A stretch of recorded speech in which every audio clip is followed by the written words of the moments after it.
আল্লাহ যত রোগ দিয়েছেন সমস্ত রোগের ঔষধ দিয়েছেন তিনটা খাদ্যের মধ্যে। একটু ওষুধগুলো জেনে নেন সবাই। বলি বলি বলি যত রোগ আছে পৃথিবীতে, এইডস বলেন, বি ভাইরাস বলেন, ক্যান্সার বলেন, ডায়াবেটিস বলেন, হাই প্রেশার বলেন, লো প্রেশার বলেন, ডায়রিয়া বলেন, সিফিলিস বলেন, গনোরিয়া বলেন, যত রোগ পৃথিবীতে আছে, যত ভাইরাস আছে, যত কিছু আছে, সমস্ত রোগের জন্য আল্লাহ পাক ওষুধ রেখে দিয়েছেন। রোগ যে দিয়েছেন যিনি, ওষুধও দিয়েছেন তিনি। ওষুধ আছে, এর মধ্যে শ্রেষ্ঠ ওষুধ হলো তিনটা। একটা হলো চারটা, একটা হলো জমজম। একটা কি? জমজম। সেই পানিটা কোথায় পাওয়া যায়?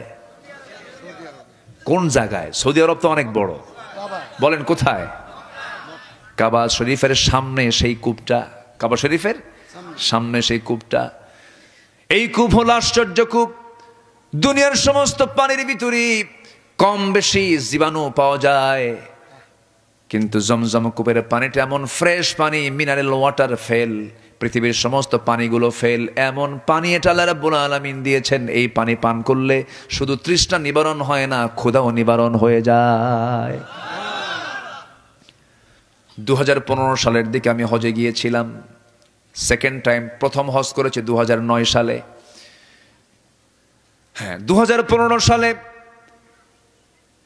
আমি মক্কার আউটসাইডে দাঁড়ায় আছি। সেই জায়গায় যারা হজে গেছেন দেখবেন, সেখানে যারা যাবেন তারাও দেখবেন, সেখানে বেশ কিছু লাইন আছে, ট্যাপ লাগানো আছে। এখানে জমজম পানিগুলো ট্যাপ খুলে খুলে জমজম পানিগুলো খায়, জমজম পানিগুলো পান করে। আবার অনেকে সুন্দর করে বোতলে বোতলে ভরা নিয়ে চলে যায়। কিন্তু সেই জায়গায় আমি লক্ষ্য করে দেখি একজন ফরেনার, একজন পশ্চিমা মানুষ, ইউরোপিয়ান কালার, ইউরোপের একজন মানুষ, সেই জায়গায় দেখতে পেলাম সে পান করছে না, খাচ্ছে না, শুধু সেই পানিগুলো নিয়ে বারবার মাথা থেকে পা পর্যন্ত ঢালতেছে। ঢালে আর মোছে, ঢালে আর এরকম করে মুছে নেয় বারবার। আমি ভাবলাম এই পানিগুলো অপচয় করতেছে লোকটা, এমন করে কেন? কাছে গেলাম, সমস্যা কি বলেন, এরকম করছেন কেন? পানি তো পান করতে হয়। সঙ্গে সঙ্গে লোকটা বলতেছে, আমি এই পানিগুলো পান করি, সব নিয়ে যাই, কিন্তু আমার স্কিন প্রবলেম। কি হয়েছে? স্কিন ক্যান্সার হয়েছে। স্কিন ক্যান্সার হওয়ার কারণে আমি কোনো অ্যান্সার পাচ্ছিলাম না গোটা দুনিয়ার কারো কাছে। আজকে 15-20 দিন যাবত আমি এই কাজটা করছি, জমজম পানি খাই, আবার গায়ে লাগাই, আবার আস্তে আস্তে করে এটাকে সুন্দর করে ফোঁ দিয়ে আবার পান করি। এইরকম করে করে আজকে 15 দিন 20 দিন চলে যাচ্ছে। চেক আপ করলাম কয়েকদিন আগে, দেখি আমার স্কিন ক্যান্সার ভালো হয়ে গেছে। কি আল্লাহকে ভালো করতে পারেন? পারেন। জমজম কূপের পানি, সব পানি বসে বসে পান করতে হয়, কিন্তু এই পানিটা দাঁড়ায় দাঁড়ায় পান করতে হয়। আল্লাহুম্মা ইন্নী আসআলুকা ইলমান নাফিআ ওয়া রিজকান ওয়াসিআ ওয়া শিফাআন মিন কুল্লি দাইন। এই দোয়া পড়ে পড়ে রাসূল দাঁড়িয়ে দাঁড়িয়ে পান করেছেন জমজম কূপের পানি। আল্লাহ সবাইকে জমজমের পাশে গিয়ে পানি পান করার তৌফিক দাও। জোরে বলি আমিন।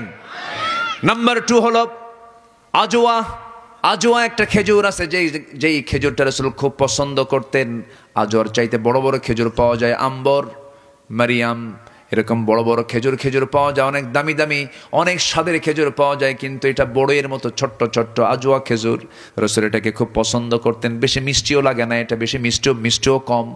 কিন্তু এই আজওয়া খেজুরের ব্যাপারে রাসূল বলেছেন, যদি কোনো বান্দা প্রত্যেক সকালবেলা 7টা করে খেজুর এটা খেতে পারে খালি পেটে, পরপর 7 দিন যদি খায় 49 খেজুর খেলে পরে একমাত্র মৃত্যু, রোগ ছাড়া সকল প্রকার অনিষ্ট হতে গেলে আল্লাহ রাব্বুল আলামিন তাকে বাঁচায়া দেন।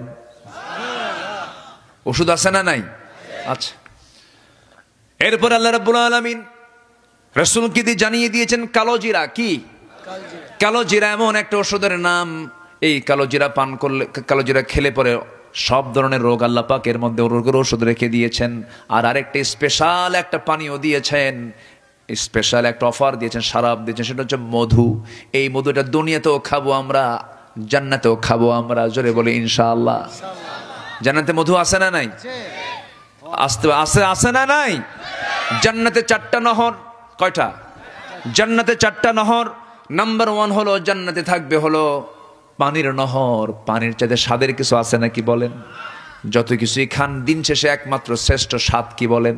পানি। পানির অপর নাম অপর নাম জীবন। নাম্বার 2 হলো দুধের নহর থাকবে। দুনিয়াতে দুধ আছে না নাই বলেন?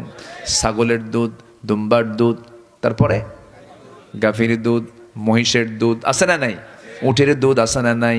উটের দুধটা রাসূল বেশি পছন্দ করতেন। উটের দুধটা খুব গরম, প্রচুর ঘন দুধ। এবং গাভীর দুধটা হলো মিষ্টি মিষ্টি। এরপরে দুম্বার দুধটা মিষ্টি মিষ্টি, ছাগির দুধটা মিষ্টি মিষ্টি। কিন্তু উটের যে দুধ, এই দুধটা লবণ লবণ। কারণ উটটা বসবাস করে কোথায়? কি হয়েছে? ছোট্ট বাচ্চারা, ওরা কখন কি করে, ওরা করুক। জি হ্যাঁ, আমার দিকে তাকান। ওরা মনে হয় বলে দিচ্ছে যে হুজুর শেষ করেন নাকি? আচ্ছা,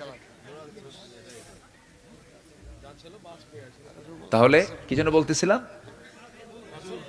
হ্যাঁ, উটনির দুধ। হ্যাঁ, উটনির দুধটা একটু লবণ। উটনির দুধটাকে বলেন তো লবণ। মরু অঞ্চলে বসবাস করে, পানি নাই, অথচ তার কোনো পানির অভাব নাই। আল্লাহু আকবার বলেন। 15 দিন পর্যন্ত সে তার পানি রিজার্ভ করে আল্লাহ তাআলা আলাদা একটা স্টমাক, আলাদা একটা গুডাউন তার পেটের মধ্যে রেখে দিয়েছেন।